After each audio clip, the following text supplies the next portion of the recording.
Hello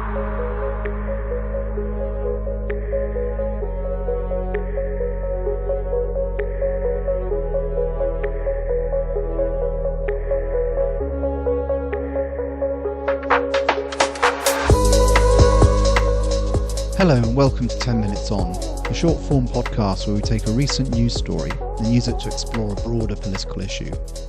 I'm Burton. I've taught and researched politics and international relations at universities in the UK, the Middle East and Southeast Asia. The aim of this podcast is simple: to take something happening in the news and explain the wider forces behind it in a way that's useful and accessible. And if you do enjoy the episode, please leave a review and share it. It helps more people find the podcast. I was in the UK last week doing research at the London School of Economics, where I was once a student. While I was there, Britain had local elections. Now, local elections in the UK are technically about councils and local government, but in practice they are often a barometer of national politics, a way for voters to register approval, frustration, or outright anger with the government of the day. And this year's results were striking. Not because one party dominated, quite the opposite. What stood out was how fragmented British politics has become. For most of the 20th century, British politics revolved around two parties, Labour and the Conservatives. Occasionally a third party would surge, usually the Liberal Democrats or their predecessors, but the system fundamentally operated around two blocs competing for power. That no longer seems to be true. At the moment, Britain increasingly looks like a five-party system. Last week, the two traditionally dominant parties, Labour and the Conservatives, were both polling around 17 to 18%. That put them behind the far-right Reform UK party, which many commentators judged to be the big winner of the elections, polling around 25%. The Greens, whose support has been growing particularly amongst younger and more left-leaning voters, were also close, with 18%. Meanwhile, the Liberal Democrats, historically Britain's third party, were polling somewhere between 12 and 16% depending on the survey. The important point is not the precise figures. It is that all five parties are now relatively close together. Most are clustered somewhere around the 20% mark. Some are old and established parties, others are newer, insurgent movements, but none commands much more than a quarter of the electorate. And that is historically unusual in Britain. And it matters because Britain's electoral system was designed for a two-party rule. The UK uses what is known as the first past the post. The country is divided into constituencies, and in each constituency, the candidate with the most votes wins. Even if they receive well below 50%. That system worked relatively smoothly when two large parties dominate politics, as the Conservatives and Liberals did in the 19th century, and the Conservatives and Labour did for much of the 20th. But once politics fragments into 4 or 5 parties, strange things begin to happen. And we saw that clearly in the 2024 general election, actually. Labour won a huge parliamentary majority, a majority of 174 seats, despite receiving only 34% of the national vote. The Conservatives collapsed to 121 seats on 24% of the vote. But the most dramatic distortion involved Reform UK and the Liberal Democrats. Reform won 14% of the vote nationwide, but secured only 5 seats in Parliament.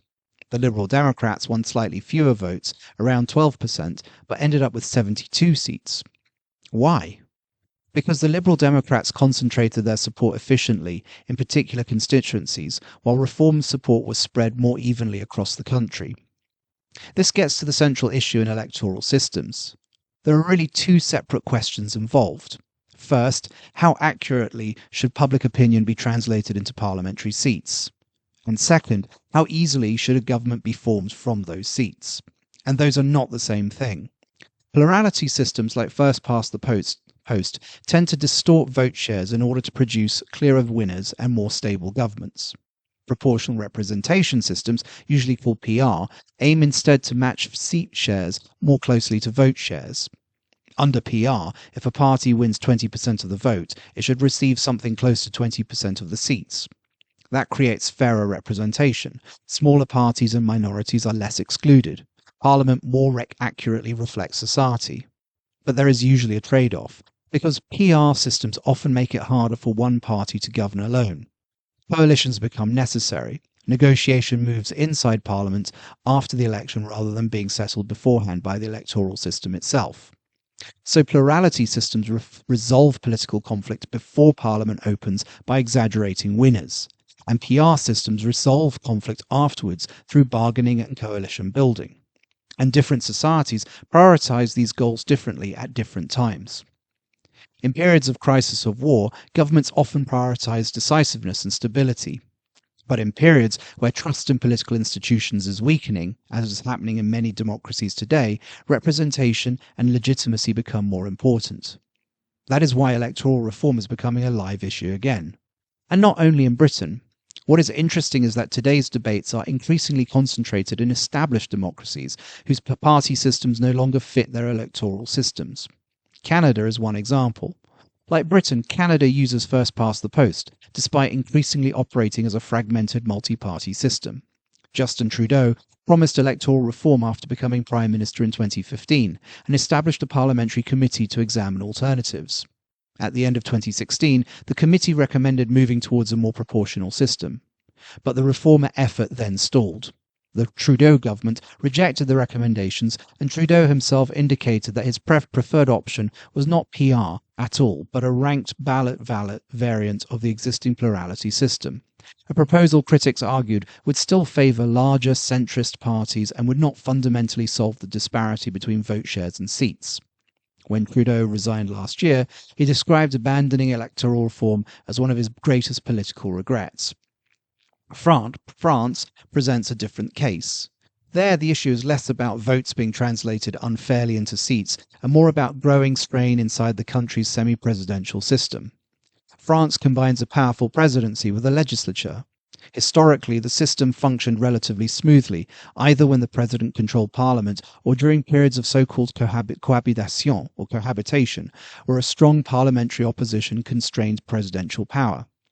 But under Emmanuel Macron, the situation has become more unstable.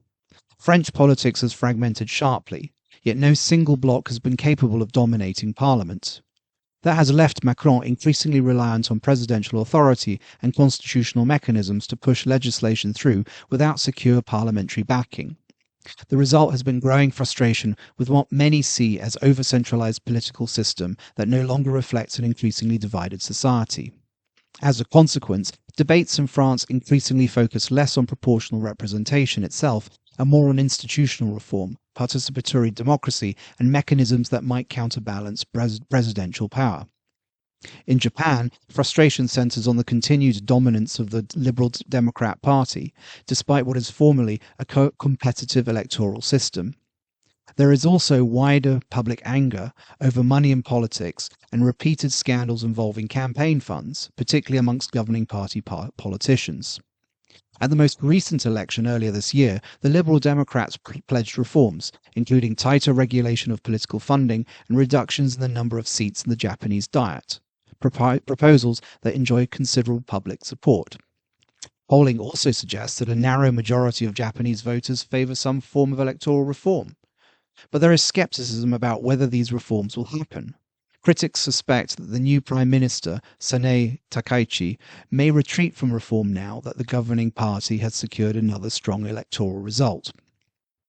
Chile presents yet another variation. For years, critics argued that the electoral system introduced after the Pinochet dictatorship disproportionately favoured conservative parties and overrepresented the right in Congress. In response, Chile adopted electoral reforms in 2015, moving towards a more proportional system.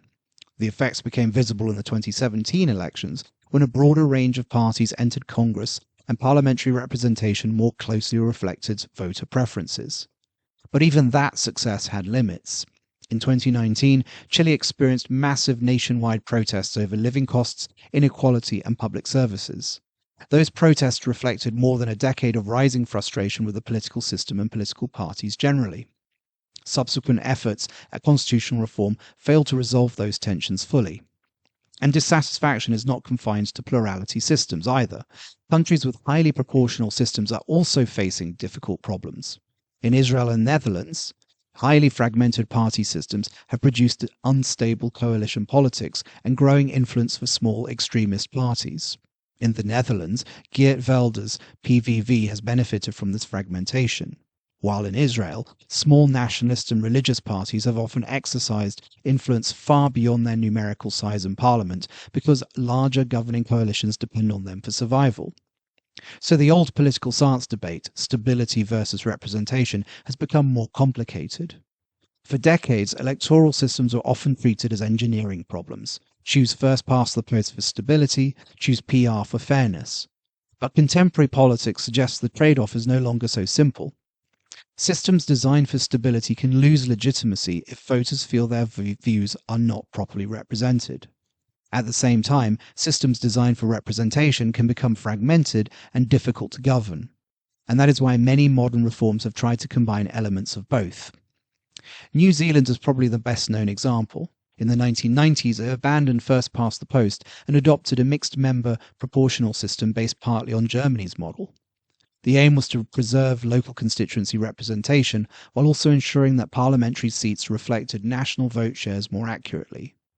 The UK itself partly borrowed this approach for the devolved assemblies in Scotland and Wales after devolution in the late 1990s. What links all these debates together is a broader crisis of political trust. Across many democracies, there has been a weakening of loyalties to traditional parties. There has also been growing support for insurgent and outsider movements, increasing regional and cultural polarization, deeper distrust of political elites, and widening tension between public opinion and political institutions. Electoral systems alone cannot solve these problems, but they do shape how societies experience them, and perhaps that is the main takeaway from all of this. Electoral systems are not just technical mechanisms for counting votes.